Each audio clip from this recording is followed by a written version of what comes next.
This channel does not promote any violent, harmful, or illegal activities. All content provided by this channel is meant for an educational purpose only.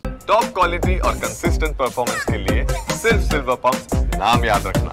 ওদিকে বাজেটে সংখ্যালঘু উন্নয়নে ৫,৬০০ কোটি টাকা বরাদ্দ হয়েছে। আক্রমণে সুকান্ত মজুমদার। মমতা বন্দ্যোপাধ্যায়ের বিরুদ্ধে তোষণের বাজেট বলে কটাক্ষ করেছেন বিজেপি রাজ্য সভাপতি। বেকারত্ব, দুর্বল পরিকাঠামো, ভেঙে পড়েছে শিল্প, অথচ নির্লজ্জ তোষণের রাজনীতি করছে তৃণমূল কংগ্রেস। বাংলা এর থেকে নিষ্কৃতি চায়, তথ্য তুলে ধরে আক্রমণ করেছেন বিজেপির রাজ্য সভাপতি সুকান্ত মজুমদার। অন্যদিকে এর পাল্টা আক্রমণ শোনা গিয়েছে অভিষেকের তরফ থেকেও। অভিষেক বন্দ্যোপাধ্যায় কি বলেছেন তিনি? যে এই যে ৪৪,০০০ কোটি টাকা পঞ্চায়েত দপ্তরকে বরাদ্দ করেছে, এর মধ্যে কি জাত দেখে, ধর্ম দেখে বরাদ্দ করা হয়েছে? ওনাকে প্রশ্ন করুন যে পিডব্লিউডি ডিপার্টমেন্টকে এবার শিক্ষা দপ্তরকে যে ৪০,০০০ কোটি টাকা বরাদ্দ করেছে রাজ্য সরকার, এটা কি জাত দেখে, ধর্ম দেখে করা হচ্ছে? আর মাইনরিটি ডিপার্টমেন্টের ক্ষেত্রে বিজেপির বাজেট ১৫৭৫ কোটি টাকা থেকে ৬৮২ কোটি টাকা হয়েছে কেন? ৫৬% কমেছে কেন? মাইনরিটিরা ভোট দেয় না বলে? তাহলে এটা কি ভোট দিলে লাড্ডু আর ভোট না দিলে বঞ্চনা? এই প্রশ্নটা করুন। আমি তো ডেটা সোর্স লোকসভায় জমা দিয়েছি, তাকে এই প্রশ্নটা করুন। সুকান্ত মজুমদারের উচিত আত্মবিশ্লেষণ করে বালুরঘাটে যদি ৫,০০০ ভোট বিজেপি কম পেত, হেরে যেত, পরের বার আসন ধরে রাখতে পারবে না। আত্মবিশ্লেষণ করুক এবং মানুষ তাকে জিতিয়েছে, বিজেপি তাকে, এনডিএ সরকার তাকে মন্ত্রী করেছে, তার উচিত বাংলার জন্য কি করেছে গত ৯ মাসে শ্বেতপত্র প্রকাশ করে তিনি আগে প্রমাণ দিক। অন্যদিকে আবার সোশ্যাল সাইটে, বিশেষ করে ফেসবুকে পরিচয় বিভ্রাটের গেরোয় অভিষেক বন্দ্যোপাধ্যায়। ফেসবুক সংস্থাকে আইনি নোটিশ অভিষেক বন্দ্যোপাধ্যায়ের আইনজীবীর। অভিষেকের নামের পাশে তৃণমূল কংগ্রেসের নাম নেই। অভিষেকের অফিসিয়াল ফেসবুক পেজ থেকে AITC, all India Trinamool Congress নাম উধাও হয়ে গিয়েছে।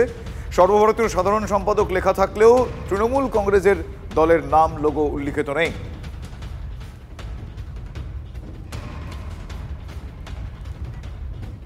তবে এই খবর আপনাদের যখন দেখাচ্ছি, আমরা বলছি সেই মুহূর্তে এইমাত্র আমার কাছে আরও একটা খবর এলো, আপনাদের আপডেট করি যে সেই নাম যদিও আবার পরবর্তীকালে ফিরে এসেছে। তবে কি কারণে সাময়িক উধাও, সেই টেকনিক্যালিটিস এখনো জানা যায়নি। তবে এই মুহূর্তের স্টেটাস হচ্ছে অভিষেক বন্দ্যোপাধ্যায়ের যে অফিসিয়াল ফেসবুক পেজ, সেখানে তার নামের পাশে AITC এই উল্লেখ আবারও ফিরে এসেছে।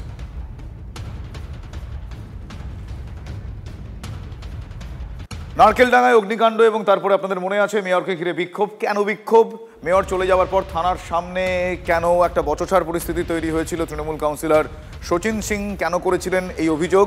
শচীনের ওপর মুখ্যমন্ত্রী চরম ক্ষুব্ধ হয়েছে বলে সূত্র মারফত আমরা জানতে পারছি। শুধু তাই নয়, মুখ্যমন্ত্রীর নির্দেশে শচীন সিংকে শোকজ নোটিশ মেয়র ফিরহাদ হাকিমের। সন্তোষজনক জবাব না হলে কড়া পদক্ষেপ করা হতে পারে, হুঁশিয়ারি এমনটাই। আমাদের চিফ হুইপ ব্রিফিং চাইলো কি হচ্ছে, কি হয়েছিল সেদিন, কে কি করেছিল, কি হয়েছিল।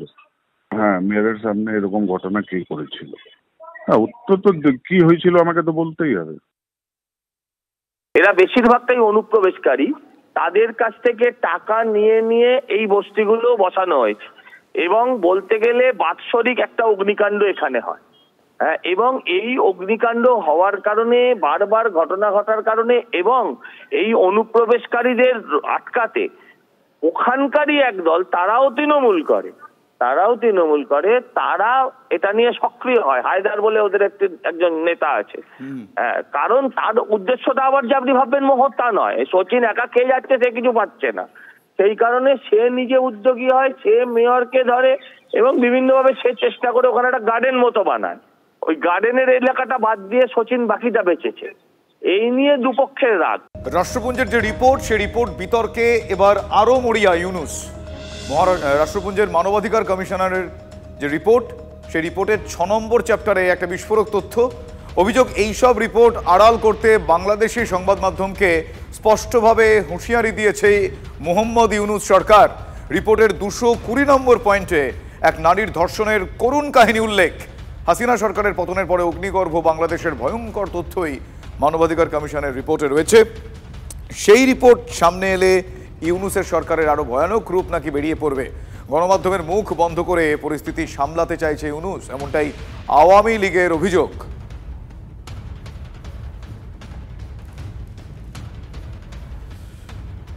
আপনাদের আরো একবার জানাবো, রাষ্ট্রপুঞ্জের রিপোর্ট বিতর্কে আরো মরিয়া মোহাম্মদ ইউনূস। রাষ্ট্রপুঞ্জের মানবাধিকার কমিশনের রিপোর্টের 6 নম্বর চ্যাপ্টারে বিস্ফোরক তথ্য।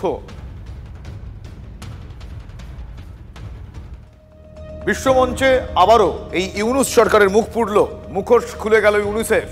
সংখ্যালঘুরা নিরাপদে আছেন, ইউনূস সরকারের দাবি সর্বৈব মিথ্যে, রিপোর্ট প্রকাশ করে জানিয়েছে রাষ্ট্রপুঞ্জ। শেখ হাসিনার আমলের মতোই বাংলাদেশে মানবাধিকার লঙ্ঘন ঘটছে অন্তর্বর্তী সরকারের আমলে, এই তথ্য উঠে এসেছে রাষ্ট্রপুঞ্জের প্রতিবেদনে। আর সেখানে মোহাম্মদ ইউনূসের নেতৃত্বাধীন অন্তর্বর্তী সরকারের আমলে কিভাবে মানবাধিকার লঙ্ঘিত হচ্ছে তা তুলে ধরা হয়েছে। আর এই সঙ্গে আওয়ামী লীগের নেতাকর্মী সহ অন্যদের নিশানা করে বিভিন্ন রকম প্রতিশোধমূলক কাজ করা হচ্ছে তাও উল্লেখ করা হয়েছে। সংখ্যালঘু এবং ক্ষুদ্র জাতিগোষ্ঠীর, সংখ্যালঘু এবং বলা ভালো প্রান্তিক জাতিগোষ্ঠীর ওপর যে অত্যাচার হয়েছে তাও তুলে ধরা হয়েছে প্রতিবেদনে। সেখানে জানানো হয়েছে যারা এই ধরনের অপরাধ করছে তাদের বিরুদ্ধে ব্যবস্থা নিয়ে মানবাধিকার রক্ষা করতে ব্যর্থ হয়েছে অন্তর্বর্তী সরকার। হামলা হয়েছে বিভিন্ন ধর্মীয় স্থানে, ভুক্তভোগীদের মানবাধিকার রক্ষা করতে পারেনি অন্তর্বর্তী সরকার। বুধবার জেনিভায় প্রকাশিত তথ্যানুসন্ধানী দলের প্রতিবেদনে এই তথ্য একেবারে পুঙ্খানুপুঙ্খভাবে উল্লেখ করা হয়েছে, যেখানে মানবাধিকার রক্ষা করতে একেবারে ব্যর্থ ইউনূস প্রশাসন, সে বিষয়টাই উল্লেখিত। লাস্ট 7-8 মাস থেকে আমরা দেখছি কি বাংলাদেশে কি হচ্ছে। যে স্টেটমেন্ট আসলো ওটা এটাই কনফার্ম করছে, যেটা অত্যাচার হচ্ছে ওই জিনিসটাই কনফার্ম করা হচ্ছে। 7-8 মাসে সংখ্যালঘুদের উপরে অনেক লোকের হত্যা হয়েছে, বাড়ি পোড়ানো হয়েছে, রেপ হয়েছে। তো এটা যেটা ঘটিত হচ্ছে ওটা খুব দুঃখজনক।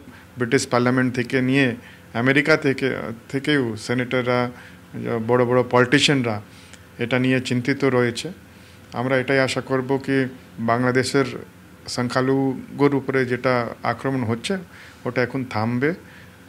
অনেক হয়েছে, অনেক দিন হয়েছে, এটাই আমরা আশা করতে পারি।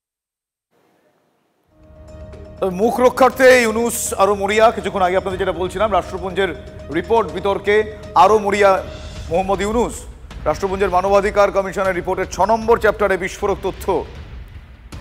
আমার সহকর্মী সুমন কল্যাণ রয়েছেন। সুমন, এই মুহূর্তে মরিয়া হয়ে কি কি প্রয়াস এবং উল্লেখ কি কি রয়েছে, কোন কোন বিস্ফোরক তথ্য ক্ষেত্রে সামনে আসছে?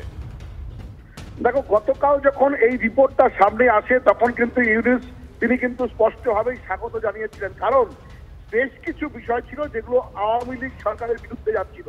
কিন্তু আমরা যখন আজকে এই গোটা রিপোর্টটা পড়লাম এবং গোটা রিপোর্টের এই যে 6 নম্বর চ্যাপ্টার, সেই চ্যাপ্টারে কিন্তু ভয়ঙ্কর ভয়ঙ্কর সব অভিযোগগুলো নথিবদ্ধ রয়েছে। তদন্ত করতে এসে একের পর এক যে সমস্ত তথ্যগুলো এই 6 নম্বর চ্যাপ্টারে রয়েছে, তার নারীদেরকে ধর্ষণ করা এবং ধর্ষণ করার পর পর্যন্ত একের পর এক ঘটনা ঘটেছে এবং আওয়ামী লীগের দপ্তর পুড়িয়ে দেওয়া, পুলিশদেরকে পুড়িয়ে দেওয়া, একের পর এক যে ঘটনাগুলো এই 6 নম্বর চ্যাপ্টারের বেশ কিছু পয়েন্ট 215, 216, 217, 218, 219, 220 এইরকম। বুঝতে পেরেছি সুমন, বুঝতে পেরেছি। ধন্যবাদ আপাতত।